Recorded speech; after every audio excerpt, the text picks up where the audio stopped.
Hey folks, imagine you're standing on the dock with a couple of friends, the sun's just starting to dip, and you're about to decide whether you're going to drop a few $100 on a fish finder that's supposed to change the game.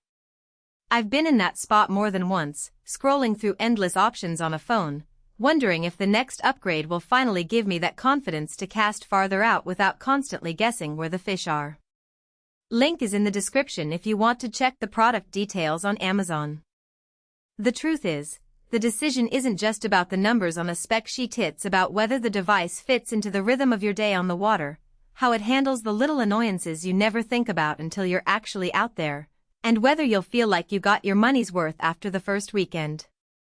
The Lowrance HDS Pro 12 sits in the premium corner of the FishFinder market. It's meant for folks who already know the basics of sonar and want a unit that can do everything from tight water structure scanning to offshore cruising without having to juggle separate chart plotters and separate fish finders.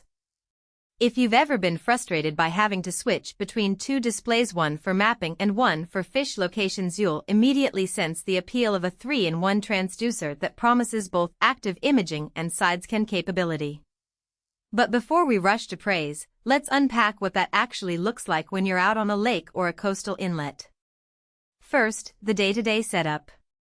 The 12-inch SolarMax HD touchscreen is large enough that you can see charts and sonar returns without squinting, even in bright sunlight.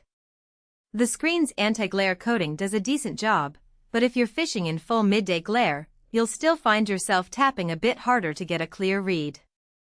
The unit boots up quickly, and the interface is organized around a central home screen that lets you toggle between chart view, fish view, and navigation with a single swipe, something you'll appreciate when you're constantly adjusting for wind and current. Because the unit comes preloaded with CMAP Discover onboard charts, you're not forced to purchase additional map subscriptions right away, which can save new users a few $100s. What really sets this model apart is the ActiveImaging HD Transducer that's bundled in the box. In practice, you'll see crisp, high-resolution images of the water column and the structure beneath, right down to individual weed beds and rock formations. For a bass fisherman who relies on knowing the exact shape of the lake bottom, this can be a game changer. I've heard from anglers who use the Sidescan mode to locate submerged trees in a reservoir. The clarity is enough that you can differentiate between a snagged log and a cluster of fish-holding vegetation without having to actually drop a lure. That said, the transducer's power draw is noticeable. The unit will drain a small but steady amount of your boat's battery if you leave it running all day. If you typically fish under 3-hour windows, this isn't a big concern, but for long-haul offshore trips you'll want a dedicated power source or a solar trickle charger. Now, who should buy this thing? If you're an experienced boater who already uses a separate chart plotter and a basic fish finder, and you're looking to consolidate, the HDS Pro 12 makes sense. Its integration of navigation, sonar, and smartphone connectivity means you can plan routes, mark waypoints, and even sync with your phone for real-time weather updates, all without juggling several gadgets. The smartphone integration is useful for sharing a live feed with a buddy on shore who might be tracking the day's progress. This unit also shines for families that take trips to both inland lakes and coastal waters.